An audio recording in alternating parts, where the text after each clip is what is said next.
Benson. Benson.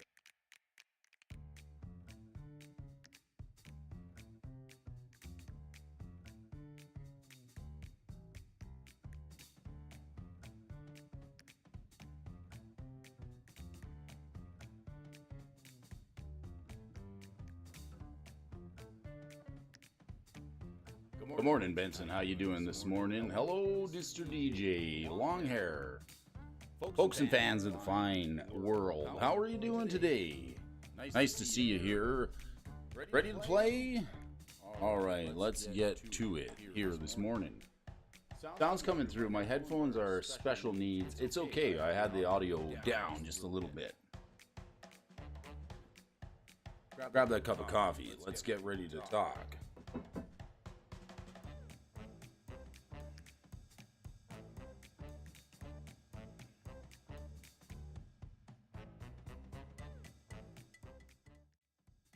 Good morning, everybody. This is Brody, Alfonso here on the morning show. How are you folks doing today? Nice to see you folks here. You like talking the price of Magic cards? Let me do it for you. We're doing it each and every day, Monday through Friday, here on the morning show. We got an interesting bit of news in the world of Magic the Gathering to cover. Some bannings. Yes, yesterday during the morning stream, about 8:30 yesterday morning, we got word that there was some new bannings underway in the world of Magic the Gathering. Now, geology rocks, but geography is where it's at. We've got some talks for you folks here this morning. And I've got a news article to go over and a couple of movers and shakers here for you folks. Did you hear the one about the pizza? Never mind, it's really kind of cheesy. So don't pay too much attention to any news about that. Let's take a look at some AI generated Magic cards here this morning. If you folks have been here once before, you know how it works. We're going to look at some AI-generated Magic cards, warm up in the stream, talk to you folks, and share some thoughts on these. If the card is playable any way whatsoever, you'll hear this sound, the sound of the dinger. But if it's got any gibberish any way whatsoever, you're going to hear this sound. That's the sound of the buzzing, cousin. All right, let's look at a couple of cards here. It's the morning time. It's Tuesday. Browning Riot. All right, choose a color. This one's a white card. Enchantment Aura. Wearing my Brody shirt? Nice. I'm glad you are. Thanks for supporting the channel there, Mr. Benson.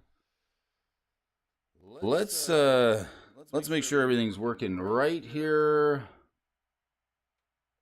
Let's get the chat going this morning. I gotta have a couple of comments for you folks. Hello, brothers. What do you think of this card? Oh, how's the echo? A little echo here this morning? Let's see if we can fix that. Move that one down. How's the echo now?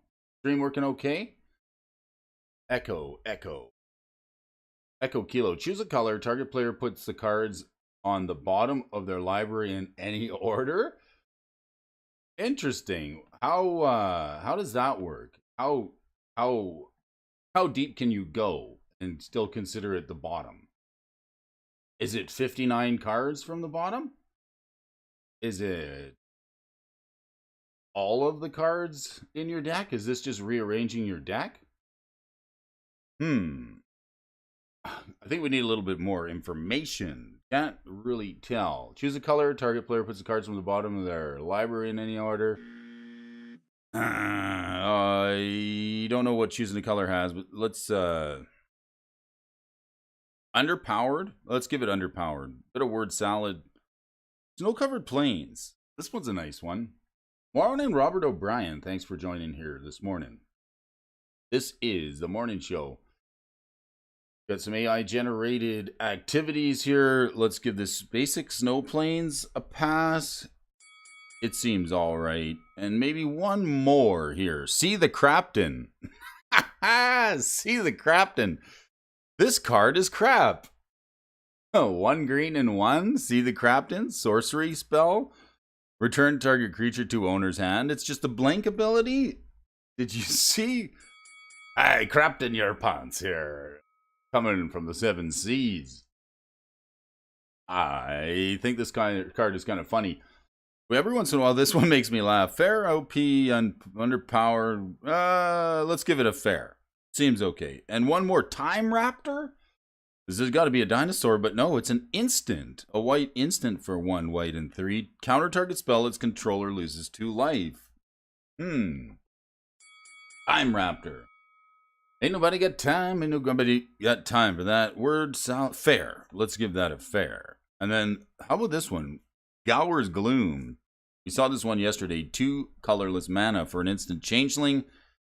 Tap up to 2 target creatures, then reveal the top card of your library and put that card into your hand. You lose life equal to its mana cost. I don't know about this one. Seems kind of funny. Robert O'Brien's here. Good morning, Robert O'Brien. Thanks for joining here this morning. This is the Bro Show, Brody Alfonso. I am moving in my seat here, tapping my feet and tapping my toes with you folks. We've got the clothes on, ready to go, including the cowboy hat and a pat on the back. Let's discuss your movers and the shakers of the list. It's Tuesday, the 30th of May. What did we do here? Modern Monday, Tuesday, Pioneer. That's the list. Pioneer is drawing nearer here. Let's take a look at this, if you can hear it in the background. This is the sound of the movers and shakers coming live at you for the end of the month. Not a whole lot left here. Make it a good one. Let's finish strong. Let's take a look at some of these cards. Let's get along together. Discuss this Magic the Gathering news here this morning. Before we get into the news articles here this morning, let's hit up the news and movers and shakers for our man Robert O'Brien. Grab yourself a cup of coffee.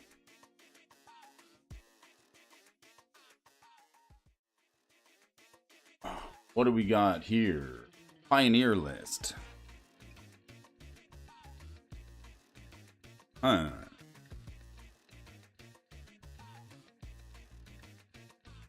of the pile here today. Finale of Devastation. Stomping Grounds. Giselle the Broken Blade. That's a card we don't see too often. Split card. Awakening Suns, Avatar Eugene, the Spirit Dragon. And a couple of others. Alright, first up, Finale of Devastation. Here's a card from Orb the Spark. 46 bucks. This sucker's expensive. I wish I had kept a promo version of this card. It was given away for free to those who wanted it and could show up at the pre-release. Finale of... I think I even got one, traded it away. Boy, was that a mistake. It's a big card.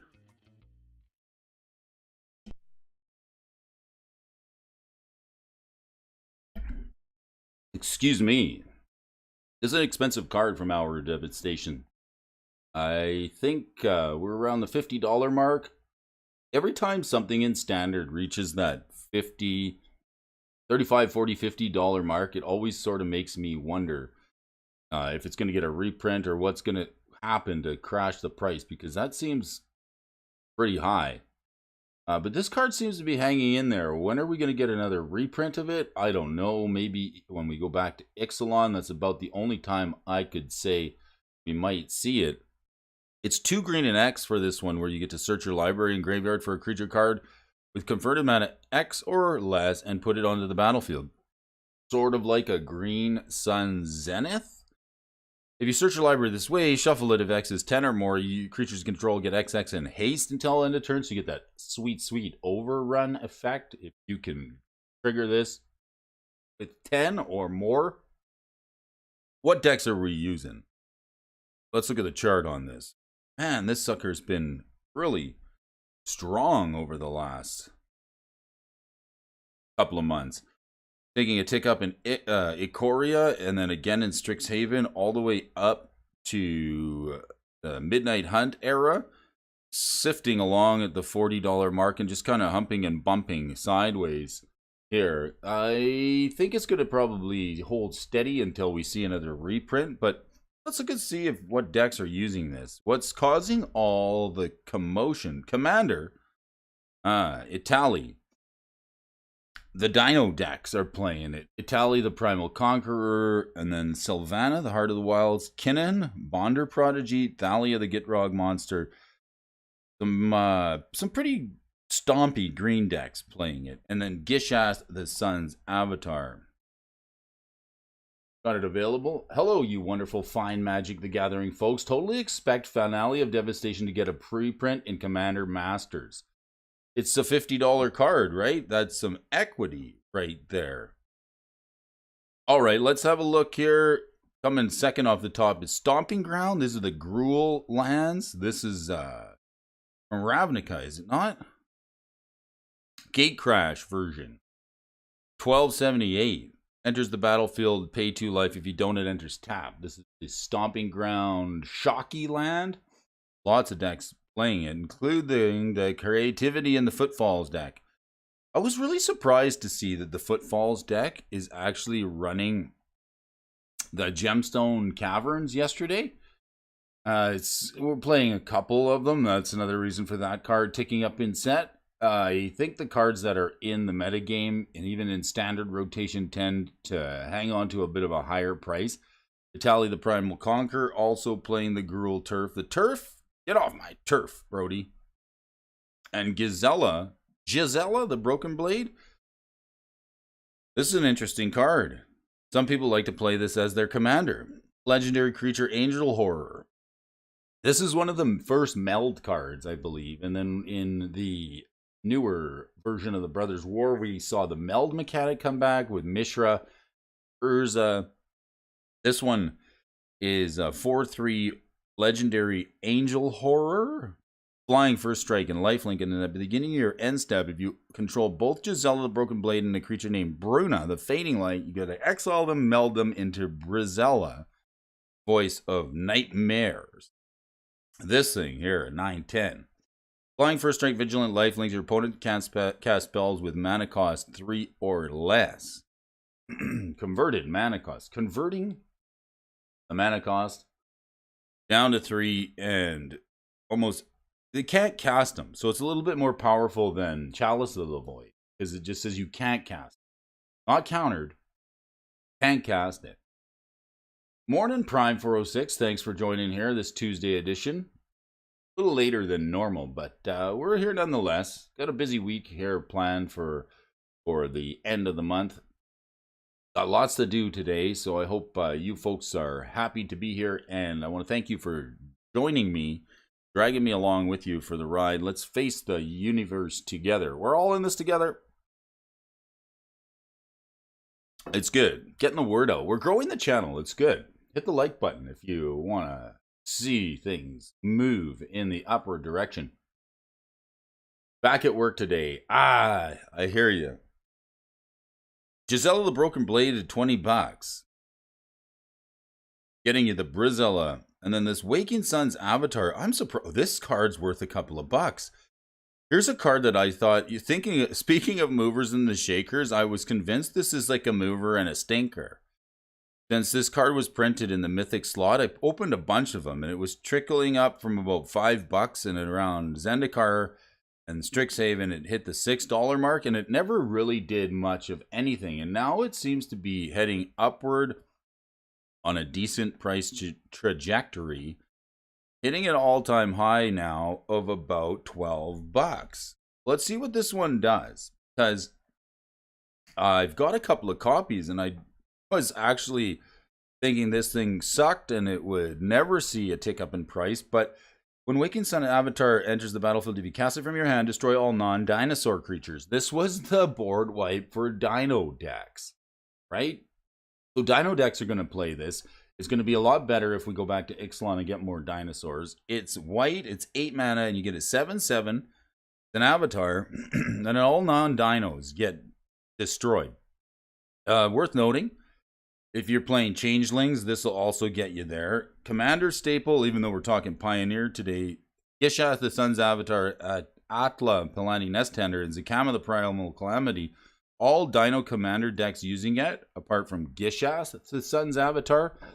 I would dig this card. I'm going to have to dig this card out and throw it in the buy list box because it's $12. What are they giving you for it on a buy list? Probably 8 to 9.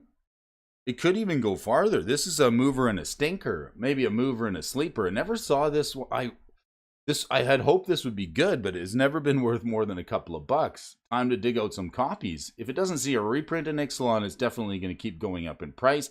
Maybe keep one for myself, but see if I can get it some credit on trade. Ugin, the Spirit Dragon. Here's an Ugin. 8 mana Ugin, the big one.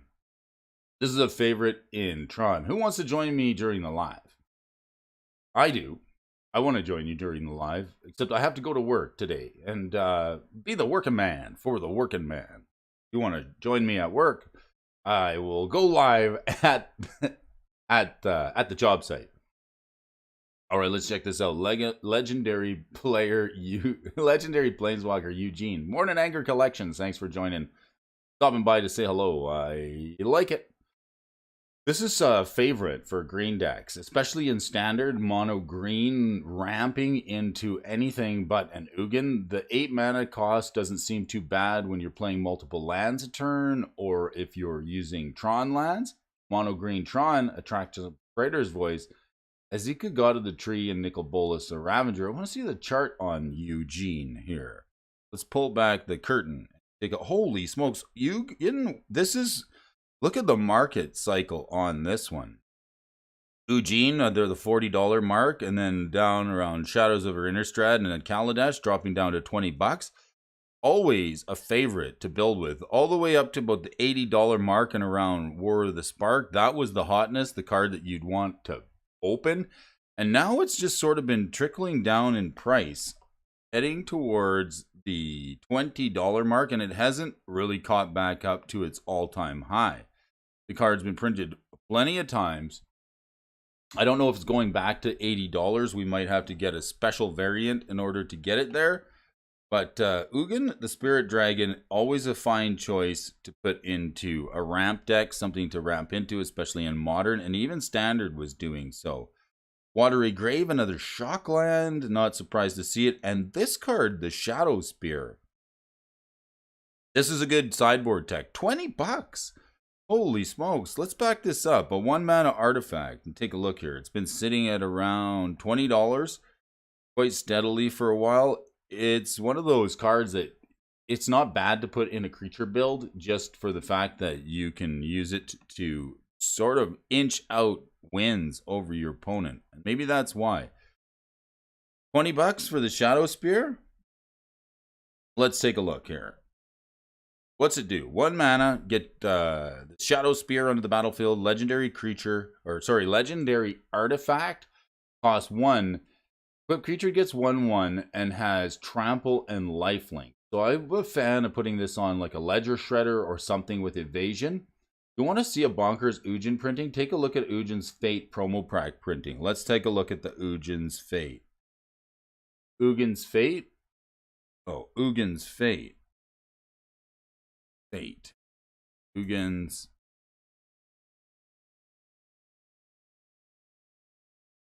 Fate. It's not coming up. Ugin's Nexus, Ugin's Contract, Ugin's Fate. Ugin Fate? Not coming up. Let's see if we can do it this other way. Ugin's Fate. Images.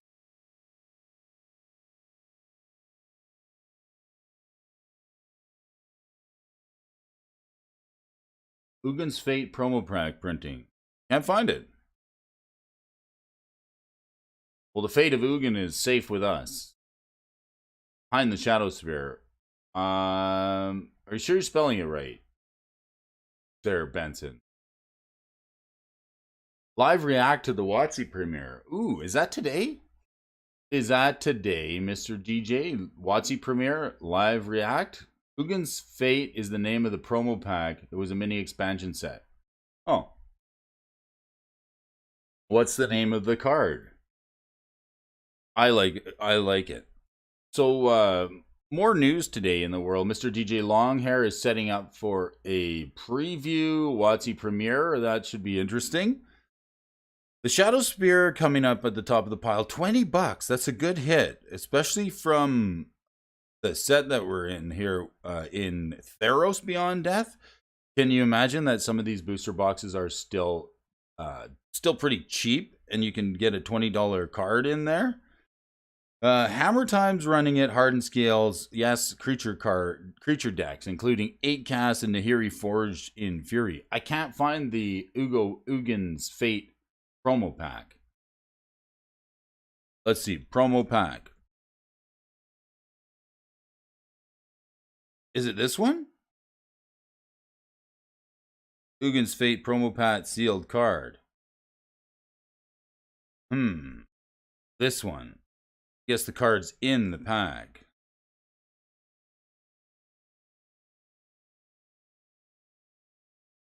This one.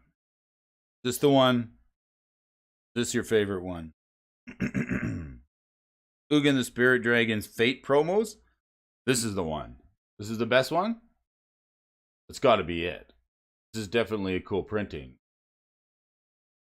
Downtown.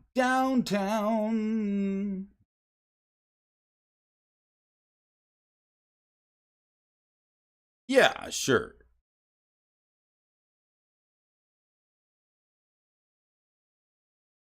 I think that's the one. I think it's this one here. The Spirit Dragon. Ugin's Fate promos. Yeah, that's got to be it. Solar God, how you doing? Twiddler's in the house. Hey, good morning, Twiz. These are your movers and the shakers today. We've got Pioneer, Finale of Devastation, kicking it off on the top of the pile. Stomping Ground is Zelda the Broken Blade. The Waking Sun's Avatar. This is a card that I'm very excited about because I know Stinking Sun's Avatar, the movers and the stinkers here this morning. This is a card that I thought would never see any price action, and I kept pulling it from packs of Ixalan. Just too many copies in my collection, and I thought it would never be worth more than a couple of bucks. It's 10 now. The Cavalier of Night is a decent card, and the Whip of Erebos. This one gives your all creatures lifelink. So unlike the Shadow Sphere, this one costs a little bit more. This one's definitely 10 mana, no, 2 black and 2, and then another 4 to equip it. You get to return a creature card from your graveyard to the battlefield, give it haste, exile at the beginning of the next end step. It would leave the battlefield instead, exile instead of putting it anywhere else. Activate this only anytime you could cast a sorcery. A good card that gets played in Commander as a reanimator. I think there are a few decks using it. I got a buddy who's running the whip in black reanimator Commander. I think the decks using it are going to reflect that. This thing has seen a price of about $12 tops, selling it for $7 at the vendor store. Obeka, the Brute Chronologist. Obeka, she's running it. Each player whose turn it is may end the turn. Oh, so what we're doing here with the Whip of Erebos is returning stuff from the graveyard to the battlefield and then ending the turn, so it never sees an end of turn. Well, that's just disgusting, right? If it would leave the battlefield, exile it instead of putting it anywhere else. Activate this ability, only you could cast a sorcery. Exile it at the beginning of the next end step. So with Obeka, the Brute Chronologist, you can actually end the turn before it sees an end step. You miss a key ability. It removes indestructible and hexproof. It does. I got distracted with the Ugin's Fate promo. What's Gamanin Krakenin games? What's crack-a-lackin' out there?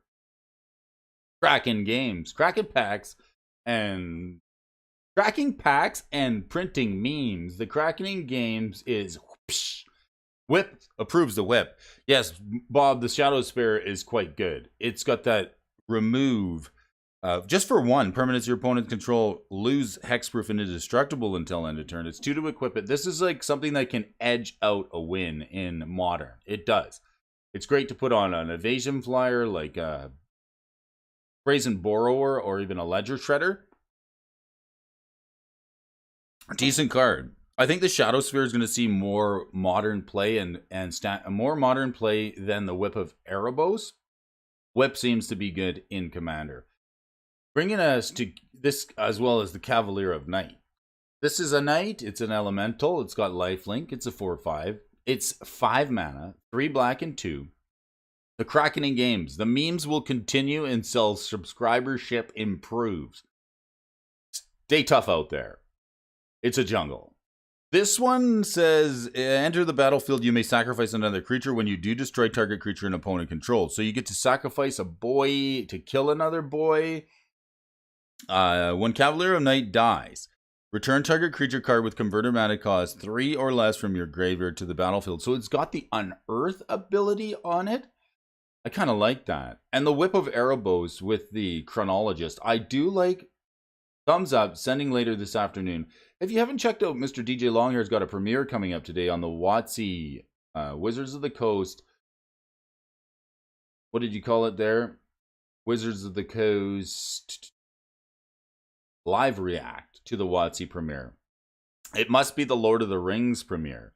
I'm excited to get through this, and these are your movers and the shakers, including Nicola Bolas Godpharaoh. This one. Target opponent, this is the 7 mana. Hour of Devastation. How much is this one? $4. How sad that this is only seeing a $4 price. Let's look at the chart. I hoped the Ravager, Nicol Bolas the Ravager, great card. Godpharaoh, not so much. Dragon God is a really good one. This one's, holy smokes, look at the bearish on this one. This is the time to pick this one up. Even though it's on the movers and the shakers as a mover today, this card's never really been lower. If you wanted to pick it up at any time, now is the time to do it. It's sitting at around $4. Pretty cheap. It's had a couple of rides in the jungle. Let's see the keyword ability on this Planeswalker because it's got a bunch of text on it. I do like the Dragon God because it has the abilities of all Planeswalkers on the board. But this one's got the +2 of opponent exiles cards from the top of their library until they hit a non-land. Until end of turn, you may cast it without paying its mana cost. So you can whiff on this pretty easy, but you can definitely get something good. Godpharaoh and Super Friends, indeed. +1, each opponent exiles 2 cards from their hand. That one seems really good. Why aren't I playing this? I should be playing this for this discard ability. And I could add some red in my Commander discard deck. 2 cards for each opponent. So that's what, 6 in a 4-player game? That's really good. And then -4, Godpharaoh deals 7 damage to target opponent, creature that an opponent controls, or a planeswalker that an opponent controls. And -12, exile each non-land permanence your opponent's control. So it just kills absolutely everything. A devastating Bolas. People are going to want to remove this before it goes ultimate.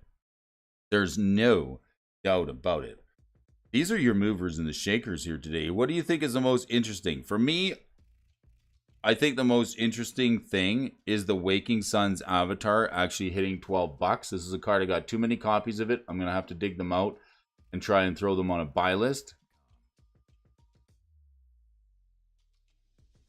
Shout out to Ed, the Dual Brain family. Baby Brain should have been here today. I know. I'm wearing my Dual Brain shirt here, if you didn't notice. Shout out to Ed, the Dual Brain. I got the Dual Brain shirt on this morning with high hopes. We've got another little person joining us here in the world. So, well wishes going out from everybody here on the show. Hit that like button. All right, let's get into a bit of a news article here this morning. Welcome Kraken in Games. Welcome Prime 406, Mr. DJ Longhair, Benson, Solar God. I've got plenty of folks here this morning to talk to. Mr. Gaming Bob's in the house, DJ Longhair, and Robert O'Brien. News articles here today for you folks to discuss. Yesterday during the morning show at about, well, no, we were done and off the air before the bannings got released, so we didn't have a chance to cover them here yesterday. But if you don't like waiting until the weekend to get your Magic the Gathering news, you can always tune in to the morning show when we're on the air, talking a little bit of Magic Shop and some Magic stocks and some Magic the Gathering talks. The bannings that occurred yesterday. So we saw the Bank Buster on the list of bannings and a couple of other cards. I find it kind of interesting to see that the Bank Buster card, and then the other one is, well, we'll get into it in the article. There's some mixed emotions about the bannings that happened. There's 3 cards that were banned.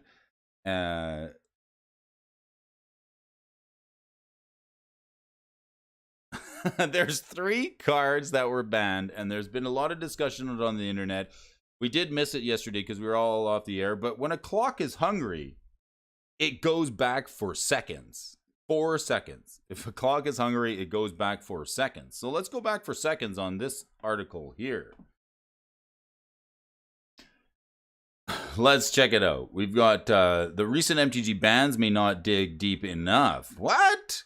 For those who are unaware, there was a major banning announcement affecting Standard yesterday. Fable the Mirror Breaker. So that's the one that makes the Goblin token, and it's even been playing it in the Dominable Creativity deck. So that's going to shake things up. Reckoner Bank Buster. The card has been busting the bank in Standard. Included in, I think, the majority of all the top 8 decks in Standard right now are playing the Bank Buster. And perhaps most surprisingly, the Invoke Despair card is now banned. A black sorcery that does shenanigans that people have been copying to get rid of stuff. While it's quite clear Wizards of the Coast is trying to weaken the stranglehold that Rakdos Midrange had on the format after Fable of the Mirror Breaker and Bank Buster represented over half the field on the Pro Tour March of the Machine deck list, it's nice to see that some much-needed changes in Standard, and the question is, are there any notable problematic cards missing from today's announcement, and how will Standard shake out moving forward? Just a little while ago, people saw some of these cards going on sale on Arena, and Bankbuster was one of them. Then it was removed, so it sounds like the predictions have come true. Some people saying it's not enough. I'm glad we've seen a meaningful shakeup. Is anybody who is playing Standard? Probably folks on Arena. Okay. The removal of Fable of the Mirror Breaker and the Bankbuster from Standard is generally a favorable review from the Magic community, but both cards had become extremely homogenous. And frankly, a lot of people were sick of playing against the Fable, and now over and over. The games that were turn 3 Fable, the games that it wasn't were night and day. Not to mention Fable the Mirror Breaker matches heavily favored the player on the play who was able to cast the Fable first and get the initial crack and make the treasure tokens. While Invoke Despair was a little less on people's radars, a card that I never saw too much with it. But the Invoke Despair is banned. So I looked it up just to see some of the lines of play happening with the Fable of the Mirror Breaker, the Invoke Despair, and it's pretty devastating. It makes your opponent sacrifice creatures and enchantments and artifacts. So I think the copyability of that is where the resounding argument falls to ban this card. With that being said, many players are worried that banning the Fable, but leaving other extremely overpowerful cards with similar egregious play patterns, the meta will just shift to another toxic. Let's just take a look at the price on Fable of the Mirror Breaker. Fable of the Mirror Breaker. What has this thing done? Did it just get a tanking, a crashing? So here on the stock desk, it's showing up at around the 20. Let's say the cheapest one. Let's go cheapest one, $22. $22. Since being banned, this card, yeah, it's definitely taken a hit. No, only in the MTGO. So it's still hovering around the $20 mark. It hasn't really been affected too much here. Still sitting at the $20 mark for the Fable of the Mirror Breaker. That could change over the next little bit. It's played in Pioneer with the Indomitable and Modern in Indomitable Creativity, so the price not being affected too much because it's still seeing play in Modern, not banned in Modern, of course. It's crazy how they're just squeezing a balloon with all this kind of stuff. It's still used in EDH as well as Modern. Good point. Good morning, Astra Media. Thanks for joining. We're discussing the bannings that happened yesterday. Some players are worried that the banning of the Fable will leave other extremely powerful cards with similar egregious play patterns, and the meta will just shift to another toxic top tier, taking the place in Rakdos. While there's another MTG ban announcement on August the 2nd that could help reconcile this, so we're getting May, June, July, August, so another 2 months, we're going to get some more bannings. Seeing as major changes appear twice that close together, it does not bode well for consumer confidence. The changes may definitely seem good overall, but I would be surprised if some of the key cards that managed to escape the ban unscathed are at the forefront of the ban conversation in a couple of months. Cards that made it out alive. Sheoldred, the Apocalypse. Evading the ban hammer. Wedding announcement? Definitely not on my radar. Imagine if you just left the game to be played. That's how it used to be, waiting for rotation. You don't have to wait for something to rotate. We had to do that during Energy. And even still, there was a couple of bannings. Sheoldred and Wedding Announcement are probably the two strongest cards in Standard that did not get banned. And there were two cards I was absolutely hoping would get the axe. One of the biggest issues with the Standard metagame pre-ban was the lack of aggressive decks. Decks like Mono Red Aggro had fallen to the wayside. On the surface, Rakdos midrange is taking a severe hit and may seem like a good thing for red aggressive decks. The problem is that most of the problematic cards in the matchup was Sheoldred by a large margin. Sheoldred still being around and then Rakdos midrange was being a little bit weakened, but players are likely to turn other established homes for it, such as Esper Legends, between 4 copies of Denic Pius Apprentice, Rafine, the Scheming Seer, Sheoldred. This matchup is a disaster for aggressive decks and should only grow in popularity with the coming weeks. Another deck that survived is unaffected is Mono White Midrange, and not only is the deck powerful, but it gets to utilize a playset of Wedding Announcement. What? I gotta look at this Wedding Announcement, just because I'm not too familiar. The beginning of your end step, put an invitation counter on announcement. If you attacked with 2 or more creatures, draw a card. Otherwise, create a 1/1 human, and then if it has 3 or more invitation counters on it, you can transform it. Wow. How much is it worth? What's the price on Wedding Announcement? It's a card from the Innistrad double feature. Where else do we see it? The Crimson Vow, $13. So a card from the Crimson Vow block that's actually worth a couple, and then you get this Anthem that says creatures you control get +1/+1. So in the mono white mid-range deck, that one seems play. All right, the play patterns with the Wedding Announcement are almost as unappealing for the opponents as Fable of the Mirror Breaker, and another 3-mana enchantment that generates incremental advantage over multiple turns. Additionally, like Fable, it's much better on the play where you can generate value over time without failing too far and falling too far behind. It puts even more pressure on the dice roll at the beginning of the match, which is not a fun outcome. While I support the ban of Fable, the Bankbuster and Invoke right now seemed like the perfect moment to produce an even bigger shape-up in the format than that. Other metagame shifts include Atraxa, the Grand Unifier, Millmaster. How you doing, buddy? Nice to see you here. All the cool kids are here, hanging out. We're talking bannings here, and what evaded the ban hammer yesterday? Fable of the Mirror Breaker taking a hit, and Invoke Despair, as well as number 3 card, the Wedding Announcement, right? No, Bankbuster, Invoke Despair, and Fable of the Mirror Breaker. Sheoldred, Wedding Announcement, avoiding the ban hammer. The play patterns for that are a little bit suspect, considering it's getting to be a little bit repetitive. Like you sit down and play Magic and it's the same game over and over again. I guess that's when they start to call it unfun, and cards get a stern talking to, if not a finger wagging, and when they're really bad, the belt comes out and Brody gives them a slap on the wrist and bad. All right, Rakdos was the main deck affected by the bans this year. These bans were directly. It's funny because Rakdos hasn't been anything but a mid-range for years. Rakdos burn, Rakdos mid-range. Rakdos has never really been at the top of the field for a long while. It finally makes it up there, and it gets the boogie, the Brody man. What's up, Brody man? The Baba, what do they call that? And John Wick. Baba Yaga. The Baba Yaga coming at you folks for this morning. Thanks for joining Millmaster. Hit that like button. We're going to get some more likes on this video. Let's push it out to the world. Let's draw them all in. Let's get them here. Hanging out with you folks, the finest viewers in the world of Magic the Gathering. The highest quality viewers, I like to think, we have over here. This is the show where you can share your thoughts and opinions. I share mine, and you can share yours too. I'm glad to hear from each and every one of you. It's totally great to be able to host a show like this. So the knock on the deck that is quite slow outside of the Leyline Binding.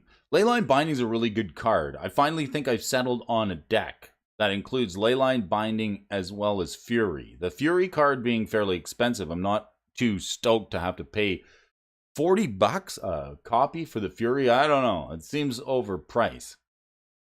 But some sideboard options like Lithomantic Barrage, this deck is noticeably lacking in early interaction, and further ways to prevent Atraxa from hitting the board, such as by using counterspells, can render all but early ramping moot. Luckily, Rakdos did generally provide enough pressure to race Atraxa and couldn't counter it either, such as the matchup was excellent, with Rakdos severely damaged by the bans and tempo decks like Azorius Soldiers and Jeskai Dragons potentially on the rise.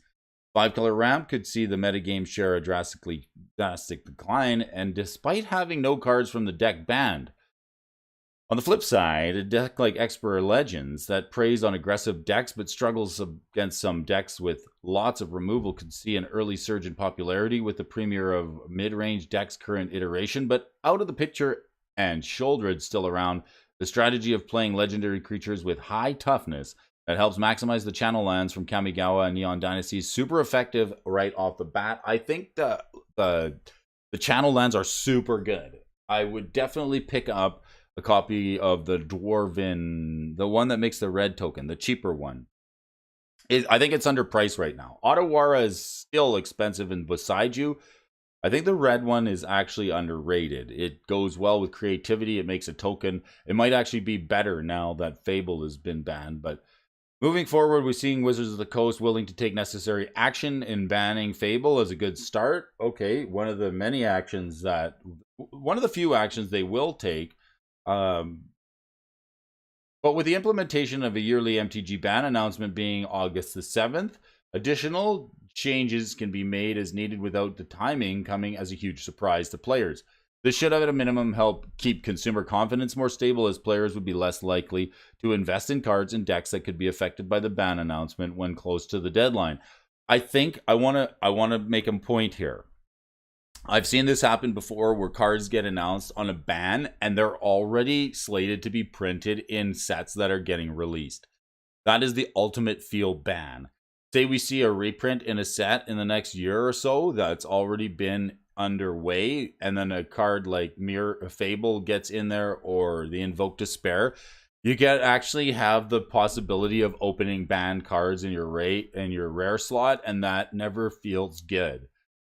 Biggest gripe here is that with today's announcement being less than 3 months away from the next announcement, Standard could see another shakeup in short order. If these bans were truly enough, Wedding Announcement and Sheoldred aren't currently too homogenous within the format. The play patterns they create are still repetitive and unpleasant. Hopefully there's enough room for innovation moving forward after the current bans to make up for this, but only time will tell. An interesting article and discussion on the bans. What do you folks think? I'm just going to ask the question. Are the bannings enough?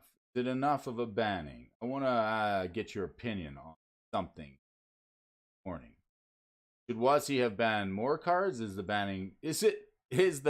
like the Three Little Pigs. Is the banning too much, not enough, or just right?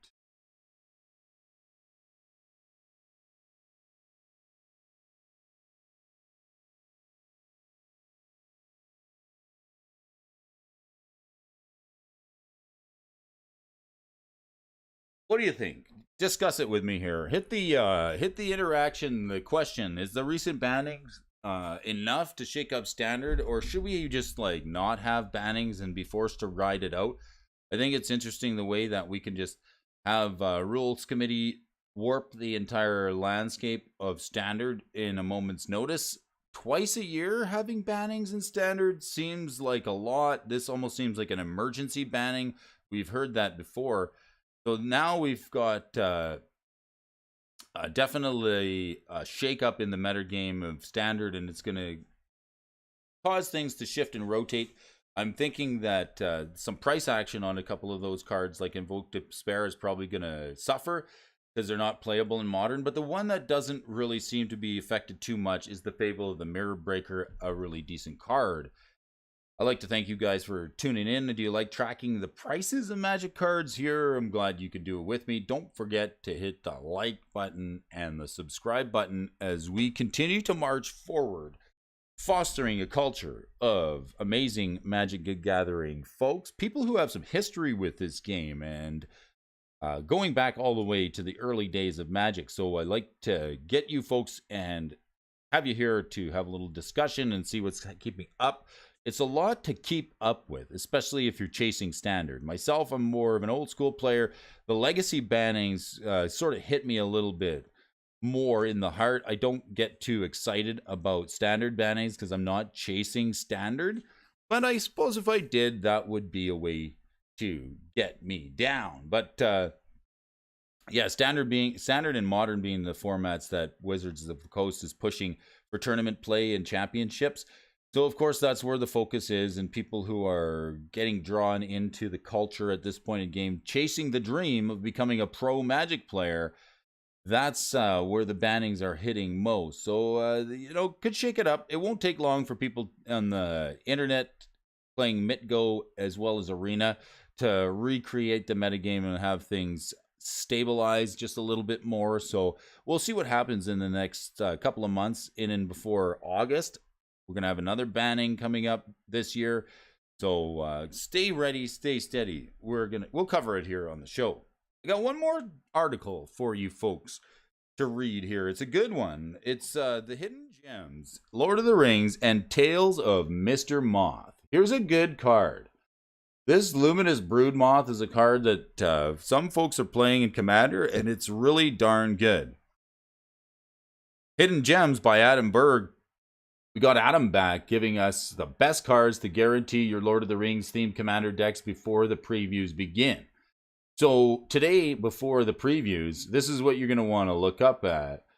We've got a couple of cards in Magic that are fit for the flavor of J.R.R. Tolkien's classic tale about Elijah Wood and green screens. I'm sure plenty of 100% Lord of the Rings themes decks will find their way into Commander. So here's some cards that will fill out those decks without sacrificing the theme. Luminous Broodmoth being one of them. This is a really good card from Ikoria, and it's definitely seeing play in Commander as well. This is the one that says, whenever a creature you control without flying dies, return to the battlefield under its owner control with a flying counter on it. If you can combine this with a card like Gravity Sphere that says all creatures lose flying, they just keep coming back again and again. So it's a decent card in that it reanimates everything just by being on the board. It's really hard to deal with because it's got evasion, it doesn't die to bolt, and it's 4 mana, and it's flying, and it's an insect. The text on it's unreal. Let's see what Adam Berg's got to say about the Broodmoth. The unsung hero of Middle-earth is the bravest little creature's best friends with Gandalf. Oh yeah, the moth, when Gandalf found himself stuck on the tower. That's right. Friends with Gandalf. Frodo who? No, Moth, all the time. Why wasn't Mr. Moth at Minas Tirith when King Aragorn made everyone bow to the hobbits? It should have been. The Moth was a big part of the movie and the story when Gandalf got stuck on the tower, and it makes no sense not to include it in the set. Without the Moth, everybody would have been dead. I think Adam Berg is onto something here. The Moth plays an incredibly important part in the story of Lord of the Rings. Hopefully we'll get a super mythic serialized one-of-a-kind card to represent the Moth in the set, because that's what he deserves. But if not, we can always settle for this substitute. It's got 1,000,001 uses. Slap this baby on an aristocrat's build and watch him take your creatures to new heights. I really like the connection that Adam Berg has made here with the Moth, tying it into the Lord of the Rings lore. What do you think? If you like it, hit the like button. I forgot how underappreciated the Moth is. OMG. How about this one? Glaring Spotlight. This one here costs 1 mana. It's an artifact from Gatecrash. Creatures your opponents control with Hexproof can be the target of spells or abilities.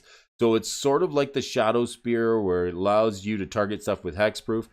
And you can and the stuff you control as well. You can sacrifice the Glaring Spotlight to give creatures you control Hexproof until end of turn and are unblockable. Wow, so this might just be enough for you to get through with a big swing. Soren knows you're afraid of public speaking and wants you to put that in the spotlight. This is his true power. Fear him. The 1 mana trinket that makes spot removal not only work around for your hexproof, but it also threatens to protect your own creatures, be they orcs, wraiths, or an eyeball. If you're ready to swing for the win, activate it to make them all unblockable. Sort of like there's a gate that does that. What's not to love? If you really want to lean into the card, bring a flashlight with you and shine it into your opponent's faces, and it makes winning easy. I love this. Adam Berg. What a great article here today to give us a little bit of cheer and some thought-provoking thoughts. Cosmic Seeds, thanks for joining us here this morning. Stefan, coming all the way from Las Vegas, Nevada. Loving it. And here's another card, Rude Awakening. This one's a sorcery for a green and 4. It says choose one, untap all lands you control, or until end of turn, lands you control become 2/2 green creatures that are still lands. You can cast it with Entwine and choose both for an extra green and 2. The Ents aren't putting up with any of Sauron's malarkey. This old gem works as a surprise win condition, and the lands coming alive is definitely flavor in the storyline of Lord of the Rings. A weird mana ritual, or both. It's a wonderful inclusion of a land-based deck that is such a strange way to end the game that your opponents probably won't see it coming. Extra points to anyone who deals the last bit of damage with a River of Tears. Add blue River of Tears, blue or black to your mana pool if you played a land this turn. Because, release the river. Bloodforged Battle Axe. We're talking cards that go with the flavor of Lord of the Rings. If Wizards of the Coast screws it up altogether and you're missing some important pieces like the Broodmoth, these are all cards that you can pick up that are fairly cheap. What's the cost on that? 99 cents? The Spotlight's $2. The Broodmoth's kind of expensive. It can be all the way up to $30 for the foil version. But this one here, the Bloodforged Axe, a quick creature gets 2/0, and whenever a crit creature deals combat damage to a player, you get to create a token that's a copy of the Bloodforged Axe. This is actually really good in Commander. I've got a buddy, Garth, that plays it, and then it just keeps pumping out axes, and maybe Murray's running it. It's either Garth or Murray that's running this. Copies of the axe coming at you, then you can tap them for mana if you've got them turned on with an Urza.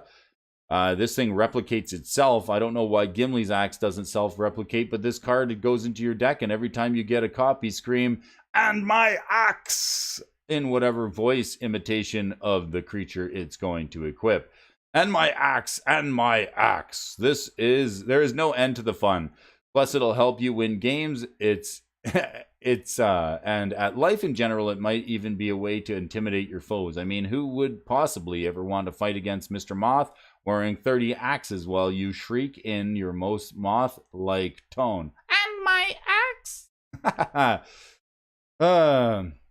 All right, that's all for this time. Good luck in your journeys, taking a small piece of jewelry from one occasion to another. Don't forget to pick up these cards before they spike, especially since everyone is going to realize how much we owe our lives to Mr. Moth and his heroism. For more market insights and entertainment, check out the premium membership over at the AlphonsoInvestments channel. This Adam Berg giving us a great article to read. I want to thank you, Adam, for giving us some hilarity, a little bit of laughs, and some very thoughtful flavor to add to our Lord of the Rings deck. So we're gonna have to hit up Adam Berg on the Twitter machine. Make sure you hit him up too and say thanks for writing this great article. Easy to read, comes off the tongue easily. It's got some good funny points in it, and it makes sense mechanically. Adam started playing Magic on his 14th birthday, Judgment released, and the game's first Gorgon was born. Since then, he's developed deep into Commander, written for television, film, and learned how to drive, publishing 2 YA fantasy novels, Rainbringer and The Broken Pantheon. His favorite card is Repay in Kind, which he really is all you need to know. What a decent article. I like that one. So what do you think, folks? Is the Fable of the Mirror Breaker too much? Too much? Did it get hit with a ban hammer? A little bit too hard? Only time will tell. All right, it's the end of the month. It's getting into that time. Mr. DJ Longhair is going to be putting up premiere today with the WotC premiere and Twiddler's Place. If you haven't been over, any but new subscribers, the Millmaster, the Krakening Games, and anyone who's tuning in on the replay, make sure you check out the Twiddler's Place. It's one of the funnest places to go on a Tuesday and a Friday night, where you may catch the Brody, Alphonso, over there hanging out with plenty of people, cracking packs, having a little bit of jamming out with a couple of good tunes, and enjoying some fun on a Tuesday night and a Friday night. What do you got going on there, Twiddler? If you could put the link in the chat there, let us know what you got going on. You could also check out what is going on at the Twiddler's Place on Twitter, on the Twitter machine. Updates live as they're happening in the world of Magic the Gathering. Do you like tracking? Do you like tracking? Krakening Games, do you like tracking the prices of Magic cards? Bear777, do you like tracking the prices of Magic cards? Let me do it for you. I'm checking these charts every morning because I can't get on with my day without knowing what's spiking. Is there enough information out there, or is there just too much all darn information to be taking in all at once? Let me do it for you. It's Brody Alphonso here on the morning show with the most amazing fans at 300 Austin 316. That's right. Sergeant Slaughter follows the Brody Alphonso show, the wrestler. Yes, he does. So you can too. Hit that like button, the subscribe button. We'll do it all again in the morning. I'm going to be heading out of town the first, second, and third, so I won't be around. I gotta do a job. Gotta work, because, you know, we are the working man for the working man, doing the best that we can to give you the Magic the Gathering news. We'll talk to you again tomorrow, and have a great day, everybody.